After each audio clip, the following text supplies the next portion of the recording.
Weber and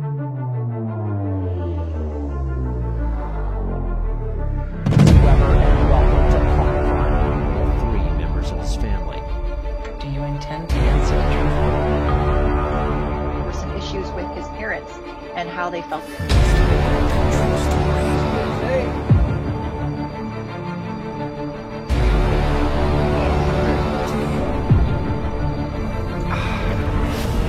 Chris.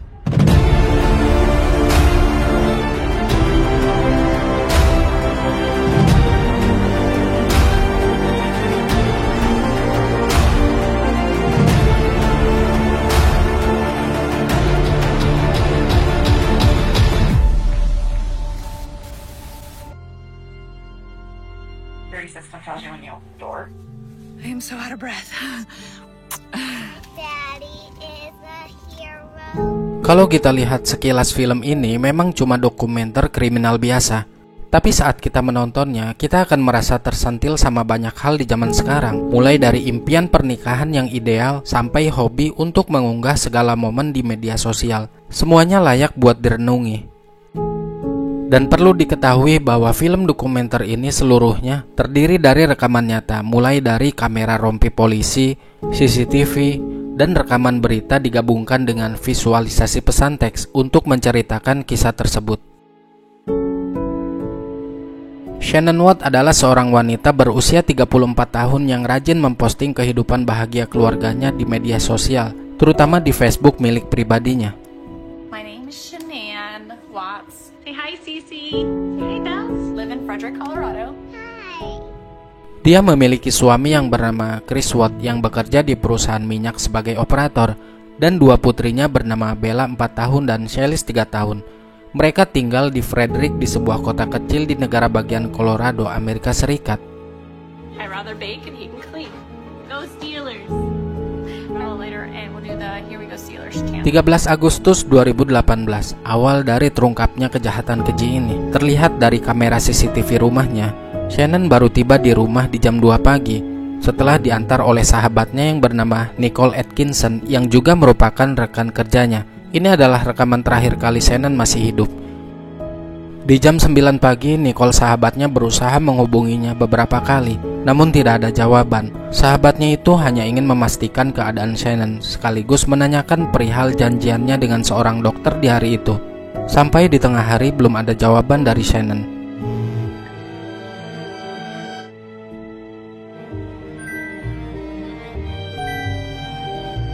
Nicole yang merasa ada yang tidak beres dengan sahabatnya itu memutuskan langsung pergi ke rumah Shannon karena dia tahu betul gimana sahabatnya selalu membalas pesan darinya. Nicole dan putranya sudah sampai di rumah Shannon. Rumahnya dalam keadaan terkunci. Kekhawatirannya bertambah di saat ponselnya sudah tidak bisa dihubungi lagi. Nicole kemudian menghubungi Chris, suaminya Shannon, dan menghubungi polisi. Namun polisi lebih dulu datang. Di sana Nicole menceritakan apa yang menjadi kekhawatirannya. Di adegan ini video diambil dari sudut kamera seorang polisi.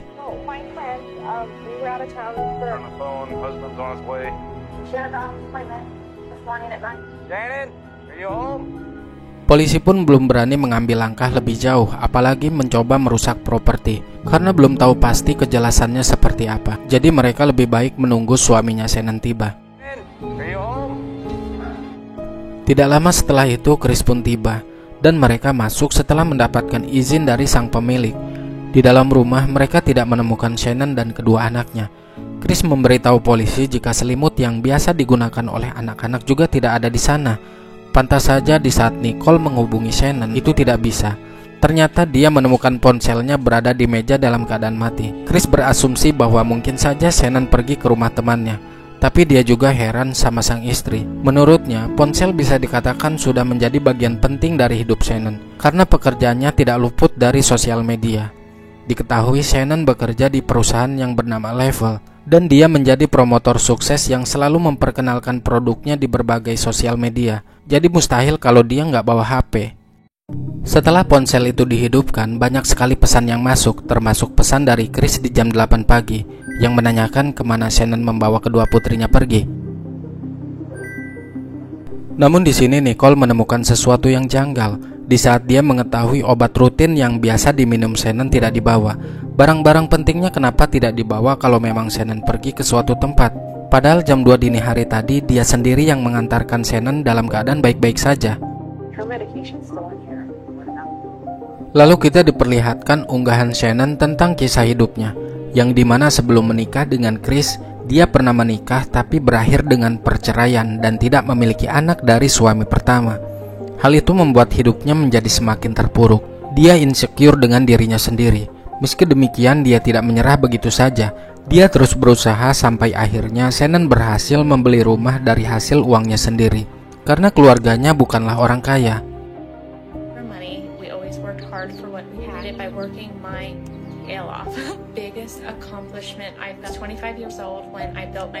Tapi karena gila kerja, dia didiagnosa penyakit lupus. Kemudian dia bertemu dengan Chris yang mau menerima apa adanya, hingga akhirnya mereka menikah. Chris mengatakan jika dirinya biasa berangkat kerja setiap pukul 5.30 pagi. Chris bekerja sebagai operator di perusahaan minyak Anadarko Petroleum Corporation, perusahaan yang cukup besar di bidang eksplorasi minyak dan gas, serta produksinya.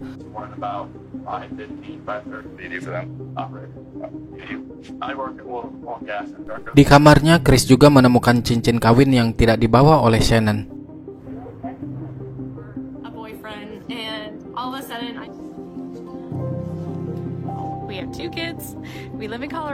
Kemudian kita diajak ke rumah tetangganya Chris untuk melihat rekaman CCTV yang mengarah ke rumah Chris.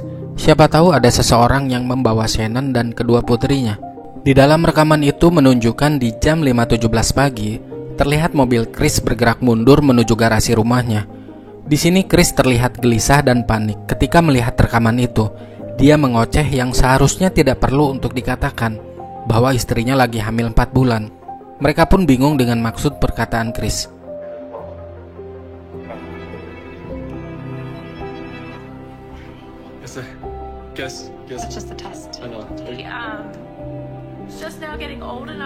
Setelah Chris pergi dari rumah tetangganya mulai merasa ada sesuatu yang tidak beres dengan Chris. Pasalnya Chris orangnya tidak banyak ngomong, cenderung lebih pendiam. Sedangkan tadi dia ngoceh yang tidak jelas. Ditambah bahasa tubuh dari Chris yang tidak bisa dibohongi. Dia tampak gelisah kali ini tidak seperti biasanya. Polisi pun kembali mempertanyakan tentang keluarganya agar mendapatkan petunjuk. Dia juga memberikan kartu ID agar dia bisa mendapatkan titik terang perihal masalah ini.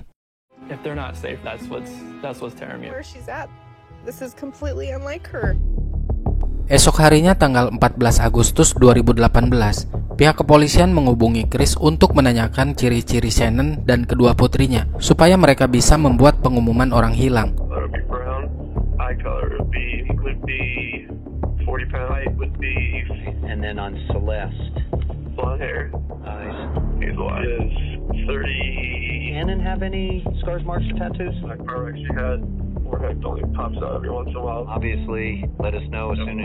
Dan setelah selebarannya jadi, pihak kepolisian menyebarkannya ke sekitar rumah Chris. Lalu kita diperlihatkan para polisi membawa anjing pelacak datang ke rumah Chris yang sedang diliputi oleh media. Saat diwawancarai, Chris tidak terlihat panik sama sekali, karena dia berharap istri dan kedua putrinya sedang berada di tempat yang aman.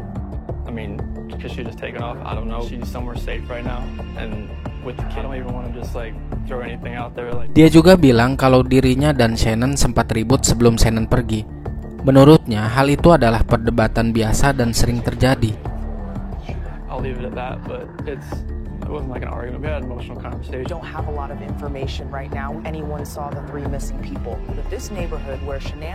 Di sini para polisi nampaknya curiga sama gerak-gerik Chris.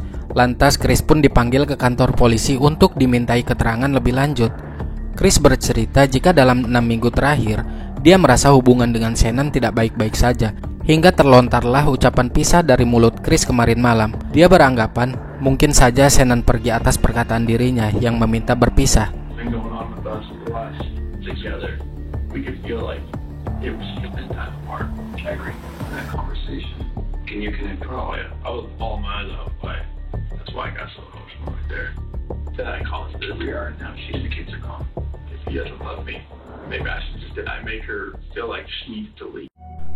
Jadi 7 minggu sebelum kejadian Shannon menghilang, Shannon dan anak-anaknya pergi berlibur ke Carolina Utara sambil merayakan ulang tahun ibunya Shannon. Namun selama liburan itu juga Shannon terlibat pertengkaran hebat sama mertuanya, yaitu ibunya Chris yang bernama Cindy. Karena Cindy nggak sengaja membelikan es krim dengan kandungan yang membuat putrinya alergi.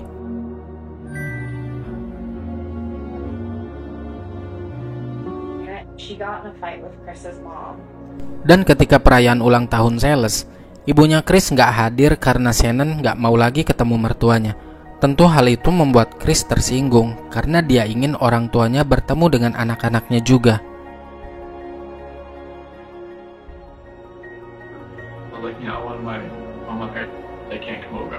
Dan menurut pengakuan dari Nicole sahabatnya, 5 minggu sebelumnya Chris mulai mengabaikan FaceTime dari Shannon.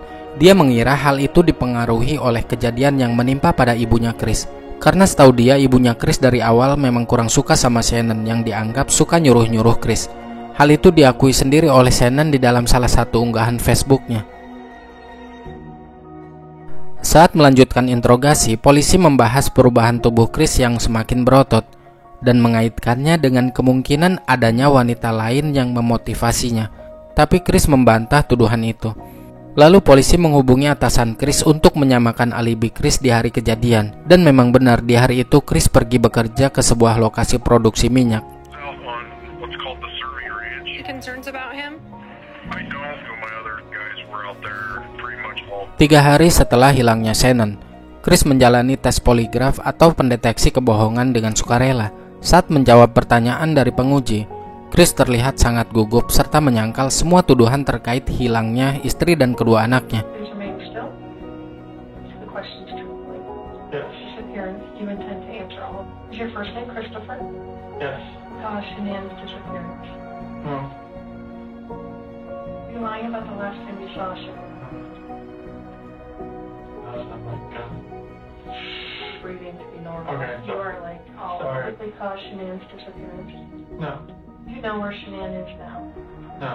Berita tersebut menjadi trending topik di waktu itu. Para polisi masih mengupayakan tempat-tempat kemungkinan Shannon dan kedua anaknya berada. This is a very visible effort on For a pregnant Frederick woman and her 2 children with a big mystery. I talked to say this is scary. Obviously they said we want to leave. No word is out about Shannon. Please concerned and Shannon. Lalu kita diperlihatkan unggahan Shannon saat masih di Carolina Utara. Di pesannya, Chris bilang masih cinta, tapi berbeda dengan apa yang Shannon rasakan, seperti sudah tidak mencintainya lagi.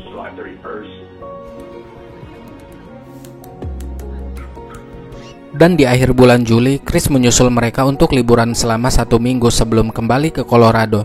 Mereka berlibur ke pantai, tapi Shannon malah semakin yakin kalau perasaan Chris sudah berubah. Dia curhat masalah itu ke Nicole yang merupakan sahabat baiknya.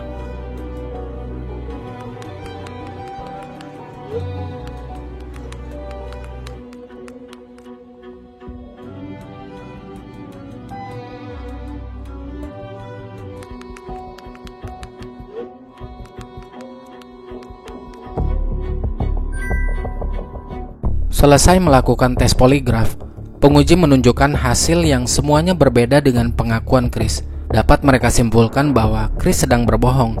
Lalu sang detektif memberi kesempatan agar Chris mau mengaku kalau dia tahu di mana keberadaan Shannon dan kedua putrinya. Namun lagi-lagi Chris membantah. Yang saya salutkan di sini, sang detektif saat menginterogasi sangat sabar tanpa menggunakan kekerasan. Dia memakai trik-trik psikologi mendorong Chris untuk memberitahu yang sejujurnya.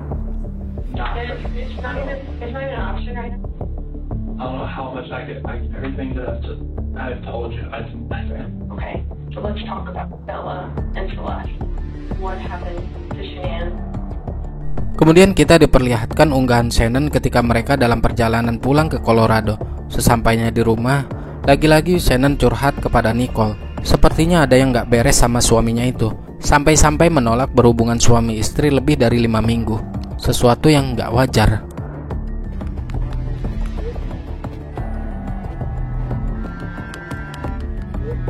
Setelah terus-menerus diberi penekanan oleh sang detektif, akhirnya Chris pun jujur bahwa dia memiliki wanita lain bernama Nicole Kessinger, atau nama panggilannya Nikki. Nikki adalah teman kerjanya Chris yang sudah menjadi selingkuhannya untuk beberapa bulan. Kemudian sang detektif mendatangkan Nikki untuk dimintai keterangan. Dari pengakuannya, dia bertemu Chris awal Juni di kantornya, tepat 2 minggu sebelum istri dan kedua anaknya pergi liburan. Nikki juga mengaku bahwa mereka menjalin hubungan lebih dari sekedar teman. Pantas saja Chris menolak diajak berhubungan suami istri. Ternyata dia sudah punya penampungan lain. Sebenarnya Nikki sudah tahu Chris punya istri dan anak, tapi Chris mengatakan hubungan sama istrinya sedang tidak baik-baik saja dan sebentar lagi akan bercerai. He informed me that he did have 2 daughters at work. Probably around the week he was currently in the process of a separation with his woman and her children. So much for coming out here with me, Christopher. Kesimpulan dari sang detektif dan agen CBI atau Biro Investigasi, kalau sudah berbohong sekali pasti ada kebohongan lain yang ditutupi oleh Chris. Dia terus mendesak pertanyaan perihal Shannon dan kedua putrinya berada, tapi dia tetap tidak mau mengaku dan tidak tahu perihal itu. Setelah 7 jam diinterogasi, jadi mereka memang sengaja si Chris ini dibuat capek dengan berbagai tekanan pertanyaan-pertanyaan. Akhirnya Chris melakukan sesuatu yang mengejutkan. Dia meminta untuk berbicara dengan ayahnya. Setelah kedua penginterogasi ini pergi, datanglah ayahnya, dan dia menceritakan kegagalan saat tes poligraf. Chris juga menceritakan apa yang sebenarnya terjadi. Awalnya terjadi keributan antara dia dan Shannon perihal perceraian. Lalu Shannon menghabisi kedua anaknya karena frustasi dan kesal sama Chris yang akan menceraikan dirinya. Hal itulah yang membuat Chris emosi, sehingga menghabisi Shannon saat itu juga. Tentu pengakuan itu membuat sang ayah terkejut dan tidak menyangka.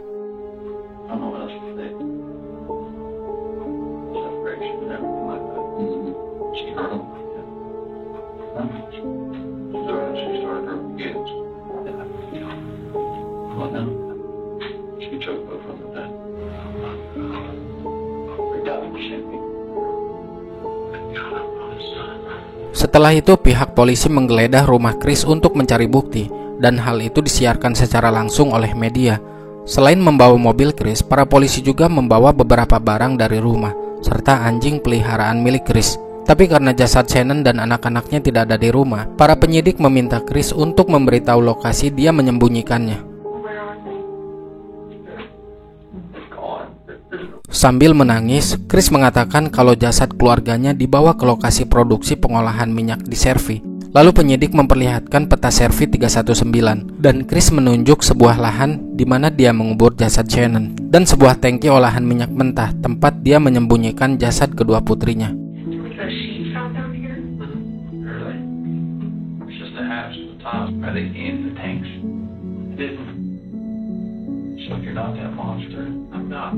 Jadi 3 hari sebelum pembunuhan, waktu Shannon pergi dinas sama Nicole sahabatnya, dia meninggalkan surat untuk Chris yang isinya sebuah ungkapan cinta dan bagaimana dia merindukan Chris yang dulu.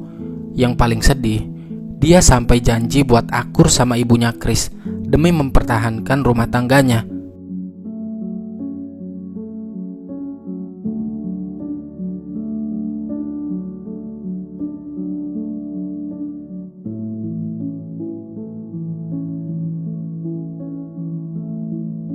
Setelah pengakuan itu, status Chris ditetapkan menjadi terdakwa. Tentu hal itu menggemparkan media dan viral di mana-mana.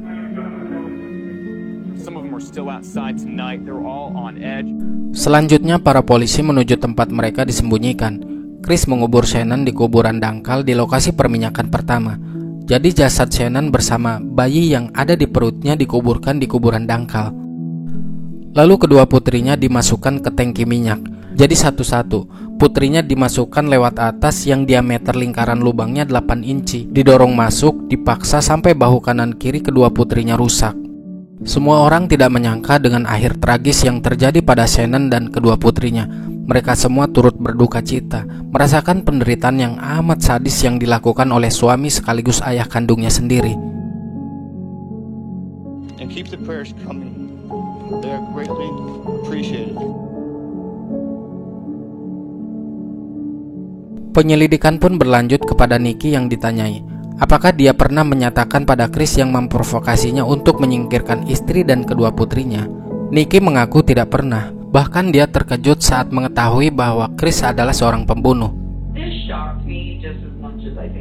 Chris kemudian disidang di pengadilan untuk mempertanggungjawabkan perbuatannya. Tapi yang ada, dia tetap tidak mau mengaku bahwa dirinya telah membunuh kedua putrinya.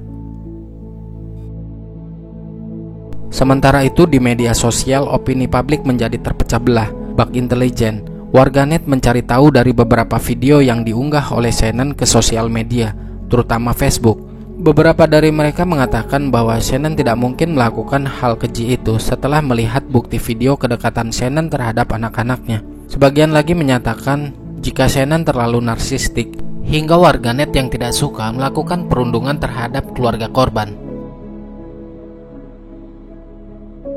Get on with your lives. Leave ours alone. 1 hari sebelum pembunuhan, di hari itu percakapan mereka terlihat mulai membaik. Bahkan Shannon mengucapkan terima kasih telah menjaga kedua putrinya. Dia juga menawarkan Chris mau dibelikan apa untuk makan malam.